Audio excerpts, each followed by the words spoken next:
Comment avoir plus d'abonnés en 2022? C'est ce qu'on va voir dans cette vidéo. Je vais te montrer une stratégie en 7 étapes pour faire décoller ta chaîne. Le but, ça va être de créer des vidéos, mais pas n'importe lesquelles parce qu'on n'est plus au tout début de YouTube. Et ça a des avantages et des inconvénients. Bien entendu, dans les avantages, il y a le fait qu'il y ait plus de spectateurs sur YouTube, ce qui fait que tu peux développer une communauté plus rapidement qu'avant. Et en plus de ça, une communauté qui peut être bien plus grande. Mais au contraire, dans les inconvénients, il y a aussi plus de créateurs, il y a aussi plus de concurrence sur YouTube et il faut se démarquer. Donc c'est pour ça que dans cette vidéo, je vais te montrer les 7 étapes pour profiter des avantages et développer ta propre communauté cette année. Allez, on commence tout de suite. C'est parti. On se retrouve sur mon écran pour la première étape qui est trouver une idée de vidéo. Avant même de créer ta vidéo, faut s'attarder sur le concept. Quelle vidéo tu as envie de créer, que ce soit l'idée et le format. Là, tu peux voir qu'on se retrouve sur les stats d'une de mes vidéos qui a fait un peu plus de 60 000 vues. Et le titre de cette vidéo, c'est les 7 erreurs que font les youtubeurs débutants. Par rapport aux autres vidéos de ma chaîne, les 7 erreurs, c'est un concept qui prend un petit peu à contre-pied ce que je fais normalement parce que normalement, je me concentre sur les choses, les bonnes actions, les bonnes pratiques à faire sur sa chaîne. Là du coup c'est beaucoup plus focus sur les erreurs à ne pas commettre et c'est du coup l'idée vers laquelle je suis parti. La deuxième chose à penser, c'est le format de ta vidéo. Qu'est-ce que tu as envie de faire? Est-ce que tu as envie de te filmer en facecam comme je peux le faire actuellement? Est-ce que tu as envie de montrer ton écran? Est-ce que tu as envie de faire les deux en même temps? Est-ce que au contraire, tu n'as pas du tout envie de montrer ton visage et tu vas plutôt partir sur une voix off et tu vas illustrer? Si tu illustres, comment tu illustres? Est-ce que tu vas illustrer avec un fond blanc, avec une main qui dessine? Par exemple, ça je l'ai pas mal fait sur ma chaîne YouTube. Est-ce que tu vas illustrer en montrant des vidéos? Il y a plein de choses que tu peux faire et il faut vraiment réfléchir à ça en amont. Alors pour exemple, je vais te montrer sur cette vidéo, je suis parti en fait sur le fait de pas montrer mon visage, j'ai juste enregistré ma voix et ensuite j'ai mis des vidéos libres de droit, ça va être des vidéos qu'on appelle de stock footage et je te montre du coup à l'écran à quoi ça ressemble. Tu vois, il y a des images qui passent, il y a des animations aussi et il peut y avoir ma voix qui est en fond. Alors là pour le coup j'ai coupé le son parce que sinon je vais parler en même temps, mais c'est pour que tu te rendes compte du format, il y a des images qui passent, il y a des titres qui se mettent à l'écran et en même temps il y aura ma voix, tu peux aller voir la vidéo si aussi ça t'intéresse. Maintenant que tu as un concept et un format de vidéo en tête, la deuxième étape, ça va être de faire cliquer le spectateur. Ça passe par deux choses. La première, c'est le titre de ta vidéo et la deuxième chose, c'est la miniature. La plupart du temps, ce que tu veux réussir à faire, c'est avoir une miniature qui est accrocheuse, qui permet de capter le regard et l'attention du spectateur. Et quand cette personne va voir ta miniature, ensuite, elle va décider de lire ton titre.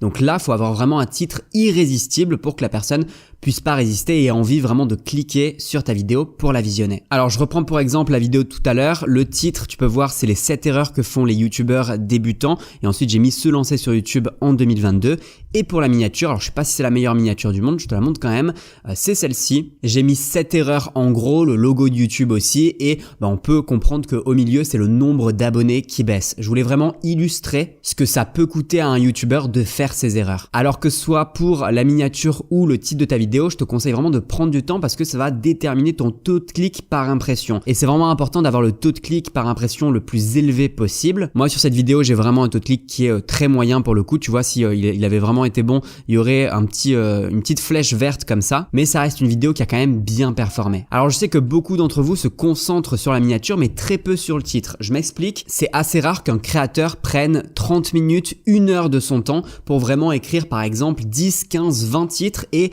prendre beaucoup de temps pour décider quel titre est le meilleur. Alors tu me diras peut-être le contraire en commentaire si toi c'est ce que tu fais, mais je sais que c'est assez rare que la plupart du temps on expédie ce titre en 5-10 minutes et pourtant comme j'ai pu te le montrer c'est extrêmement important de prendre du temps sur le titre et notamment parce que si tu fais une vidéo qui peut potentiellement bien se référencer sur YouTube, faut vraiment prendre le temps sur les mots-clés pour référencer au mieux ta vidéo et qu'elle soit trouvée sur YouTube si elle est recherchée par des spectateurs. Troisième étape, ça va être de faire des vidéos longues. Les deux statistiques les plus importantes et les plus récompensées par l'algorithme YouTube, c'est le taux de clic, c'est ce qu'on vient de voir juste avant, et la deuxième chose, c'est la durée de visionnage. C'est super important d'avoir une durée de visionnage la plus élevée possible et ça passe aussi par la durée de ta vidéo. Réussir à garder les spectateurs tout au long d'une vidéo, c'est pas facile et d'autant plus quand ta vidéo est longue. Si tu fais une vidéo de 5 minutes, réussir à garder les spectateurs, c'est pas si compliqué que ça, même si c'est déjà pas facile. Par contre, si maintenant tu commences à faire une vidéo de 15, 20, 30 minutes, ça devient un tout autre défi et c'est vraiment compliqué de garder les spectateurs. Pourtant, c'est une compétence qui s'apprend, faut réussir à faire pas mal de choses, notamment sur l'histoire de ta vidéo, la structure de ta vidéo, mais aussi sur le montage, c'est ce qu'on va voir juste après. Alors je te montre à l'écran une vidéo que j'ai fait il y a pas longtemps, qui est une interview avec un autre youtubeur, et c'est une vidéo qui dure plus de 27 minutes, donc quasiment 30 minutes. Et là tu peux voir la courbe de rétention d'audience et on se rend compte que à 25 minutes de vidéo, c'est-à-dire quasiment toute la vidéo, il y a que 14% des gens qui sont restés. C'est à la fois pas forcément beaucoup de monde et à la fois beaucoup parce que c'est pas facile de garder l'attention pendant 25 minutes de spectateurs. Mais ça, c'est vraiment récompensé par l'algorithme YouTube. C'est vraiment super important de réussir à faire les vidéos les plus longues possibles tout en gardant l'audience. Je sais que c'est pas une balance qui est très facile, mais comme j'ai pu te le dire, c'est quelque chose qui s'apprend et c'est ce qu'on va voir dans la prochaine étape. Numéro 4, avoir un montage dynamique. Si tu crées une vidéo où tu es complètement immobile pendant par exemple 20 minutes, bien entendu, ça va être compliqué d'avoir une durée de visionnage élevée. Par contre, si tu commences à travailler ton montage en coupant déjà les parties où t'as pas forcément été très performant, où il y a des gros blancs, où tu sais pas quoi dire, ça va être beaucoup mieux. Mais aussi si tu ajoutes d'autres éléments, par exemple de la musique, des bruitages, des vidéos libres de droit, des stock footage, je vais te montrer, c'est exactement ce que j'ai fait dans cette vidéo. Il y a des titres aussi du coup qui apparaissent à l'écran, des vidéos libres de droit comme ça où tu peux voir une personne qui est en train de par exemple de travailler ou faire des choses. Là il y a plus des animations où tu vois carrément une chaîne YouTube, un compteur d'abonnés qui est en train de monter et la vidéo qui défile. Là il y a carrément un fond blanc qui est un petit peu animé, du texte qui vient par-dessus. Bref, tu as plein de moyens différents de rendre une vidéo beaucoup plus attractive, beaucoup plus dynamique aussi et que tes spectateurs aient envie de rester sur tes vidéos. Alors pour avoir un montage plus dynamique, j'ai envie de te montrer un site qui s'appelle Motion Array que j'ai beaucoup utilisé, que je continue à utiliser aujourd'hui. Et d'ailleurs pour cette vidéo, c'est de Motion Array que j'ai pris tous ces stock footage, les vidéos libres de droit que tu peux voir et aussi ces animations. Tu vois, il y a une vidéo qui arrive à l'écran, tu vas voir qu'il y a le lecteur qui est en train de défiler,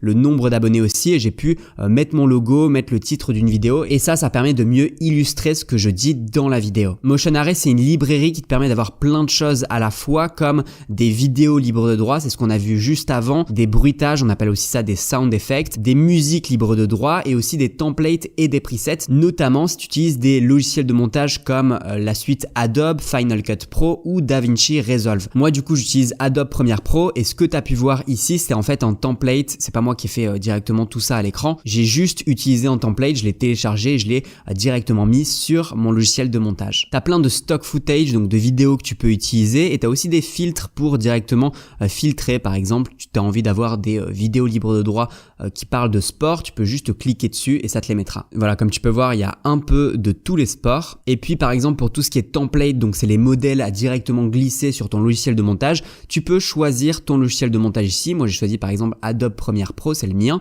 T'as aussi Final Cut Pro, DaVinci Resolve et compagnie. Et du coup, tu peux aussi choisir par filtre. Par exemple, si tu as envie d'avoir des titres, tu peux avoir plein de différents titres à utiliser directement. Je te montre par exemple sur cette vidéo, moi là, ce titre qui arrive directement, c'est pas moi qui l'ai fait, j'ai juste téléchargé et directement importé sur mon logiciel de montage, rien de plus à faire. T'as aussi plein d'autres choses, des transitions, des logos, des intros, c'est-à-dire des génériques. Bref, Motion Array, c'est vraiment très complet, c'est une librairie de tout ce que tu peux avoir besoin pour tes montages vidéo. Je te laisse regarder si ça t'intéresse, je t'ai mis un lien dans la description et du coup tu peux avoir accès à tout Motion Array avec un abonnement par mois qui est vraiment à un prix dérisoire. Le lien qui est dans la description, c'est un lien qui est affilié, donc si tu décides de prendre l'abonnement, je vais toucher un petit quelque chose. Alors le montage, c'est super important pour garder les personnes tout au long de ta vidéo et notamment pour avoir des vidéos plus longues. Par contre, ça me semble important de le dire, ça sert à rien de faire une vidéo plus longue juste pour plaire à l'algorithme et compagnie, alors que tu aurais pu faire une vidéo qui se terminait par exemple en 5 ou 10 minutes. Ça sert à rien de pousser la longueur de la vidéo. Numéro 5, optimiser sa vidéo. C'est vraiment super important de le faire et il y a plein de moyens de le faire.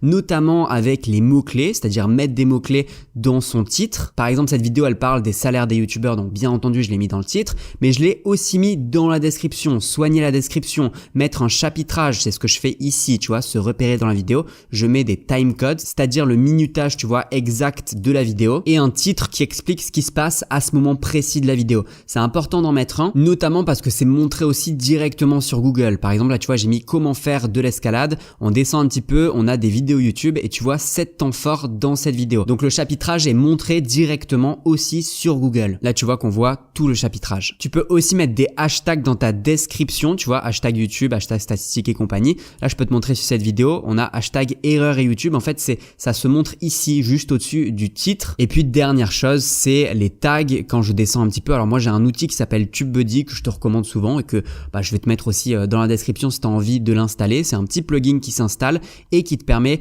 de te montrer plein de tags que tu peux directement utiliser. Si je clique n'importe où sur un tag, ça va me le mettre ici dans les tags de la vidéo. Sixième étape, c'est de se différencier. Alors là, c'est vraiment important parce que, comme j'ai pu te le dire, aujourd'hui sur YouTube, il y a de plus en plus de spectateurs, mais il y a aussi de plus en plus de concurrence. Et ça commence à devenir important de se différencier. Ça dépend aussi de ta thématique, s'il y a beaucoup de gens ou pas, et est-ce que c'est vraiment saturé ou pas vraiment. Quoi qu'il en soit, pour se différencier, il y a plusieurs moyens. Il y en a 3 principaux que je vais te présenter maintenant.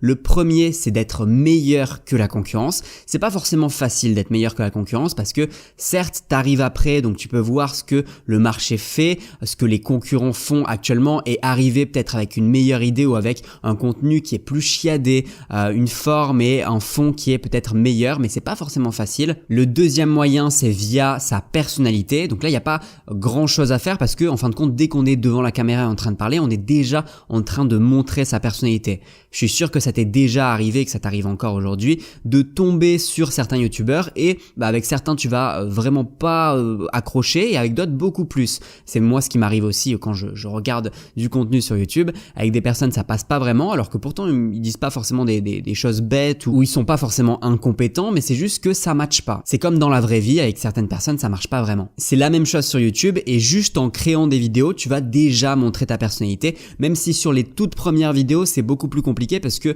on a déjà cette peur un petit peu, on est face à une caméra, donc clairement montrer toute sa personnalité c'est compliqué pour les premières vidéos. Mais plus t'en fais, plus tu montres ta personnalité et parmi les spectateurs il y a des gens avec qui ça va matcher, ça va accrocher et les gens vont avoir envie de s'abonner à toi plutôt qu'à une autre chaîne, même si c'est une chaîne qui est plus grosse. Et pour certaines personnes ça ira pas vraiment et ils vont regarder ta vidéo et ils vont partir au bout d'un moment. C'est pas forcément très grave non plus. Le troisième moyen c'est d'être plus spécifique dans ta thématique. La plupart du temps quand on commence sur YouTube, on se place dans une thématique assez large. Ça vaut le coup, notamment au début, de se placer volontairement dans une thématique beaucoup plus spécifique parce que ça te permet de te différencier et ça te permet de parler de quelque chose de beaucoup plus petit aussi et il y aura moins de concurrence. Tu peux aussi par exemple avoir une philosophie un petit peu différente de ce que tes concurrents font. Par exemple, si tu parles de perdre du poids, la plupart des gens ont des techniques bien précises, des régimes à suivre et compagnie, ou carrément tu peux te positionner à contre-courant en disant que ta philosophie c'est juste d'accepter son corps et de pas forcément suivre un régime. Les gens qui adhèrent à ta philosophie du coup sont obligés de te suivre toi parce que il y a pas 100 personnes comme toi qui ont la même philosophie, il y a que toi et du coup ils vont s'abonner à ta chaîne. Septième étape pour avoir plus d'abonnés, c'est la plus évidente et pourtant pas tout le monde le fait, c'est tout simplement de le demander avec un appel à l'action et si possible vraiment donner un intérêt pour s'abonner, pas juste dire abonnez-vous ça me fait plaisir, mais vraiment donner une raison de s'abonner à ta chaîne. Je vois encore beaucoup de youtubeurs qui font pas du tout l'appel à l'action de s'abonner ou s'ils le font, ils le font au tout début de vidéo, c'est-à-dire dans les 10 premières secondes, abonnez-vous à ma chaîne naninana. C'est compliqué de faire ça dès le début parce que t'as pas encore prouvé à la personne que ça valait le coup de s'abonner à ta chaîne. C'est pour ça que je trouve que ça vaut le coup de le faire plutôt à la fin de la vidéo parce que si elle est arrivée jusqu'à la fin de la vidéo, forcément elle aime ton contenu, elle a aimé ce que t'as proposé dans la vidéo et potentiellement elle pourra aimer de prochaines vidéos. Alors je vais moi-même faire un appel à l'action. Si t'as aimé cette vidéo, abonne-toi à cette chaîne parce que je sors plein de vidéos chaque semaine pour aider les youtubeurs à développer leur chaîne YouTube. Tu peux aussi laisser un commentaire en me disant toi quelle est ta stratégie pour avoir plus d'abonnés. Et puis dernière chose, je te propose un guide PDF offert qui sont les 7 clés pour décoller sur YouTube. Tu peux le télécharger dans la description de cette vidéo. Je te laisse aussi avec une autre vidéo qui s'affiche à l'écran, c'est les 7 erreurs que font les youtubeurs débutants. Je t'ai montré cette vidéo tout au long de celle-ci et je te conseille d'aller la voir, notamment pour pas reproduire ces erreurs qu'on fait tous au début. Moi je te dis à la semaine prochaine pour une nouvelle vidéo. Salut!